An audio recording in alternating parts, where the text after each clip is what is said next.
Ni hanyenyi Dodoma. Assalamu alaikum Tanzania, Bwana Yesu asifiwe. Karibu sana kwenye matangazo ya ligi kuu Tanzania bara, mchezo unawakutanisha timu ya Coastal Union dhidi ya klabu ya Young Africans, timu ya wananchi. Huenda kabla mchezo huu hujachezwa, mashabiki wa Yanga ni miongoni mwa mashabiki wenye furaha kweli kweli, hasa kutokana na matokeo ya mchezo ambao umemalizika muda si mrefu kutoka sasa katika dimba la Benjamin Mkapa. Hapa ni Jamhuri Dodoma. Mchezo unatandikwa miongoni mwa michezo ya ligi kuu ambayo ushindani wake huwa ni mkubwa, ni pamoja na huu unaowakutanisha Yanga dhidi ya Coastal Union. Katika misimu ya hivi karibuni miwili mfululizo, Yanga anapata ushindi wa goli 1-0 mbele ya timu ya Coastal Union. Hiyo ni ishara namna gani mchezo huu huwa mgumu. Coastal Union amechangia alama 6, kwa hiyo Pakome karibu na kwenye semiseko ile, anaiseti kwa pembeni kwa juu kabisa, anajaribu kuichopa ile gongo kichwa.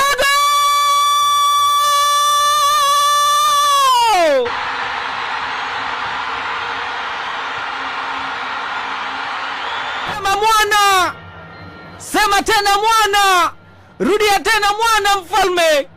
Kamba ya kwanza inaingia hapa, kamba ya kwanza kwa Young Africans, dakika 87 ya mchezo. Dube amewatafuta sana Coastal Union, anapata mpira wa kichwa akiwa peke yake kabisa, anaruka na anachagua engo ambayo golikipa hataweza kufika. Amepiga mpira kupitia paji la uso. Hili ni bao la pili la Prince Dube msimu huu. Coastal Union ni dakika za jioni kweli kweli, majonzi yanaanza nukia upande wao, hawawezi kufurahi hata kidogo. Hii ndio ile siku ambayo unaweza ukampa kakataa.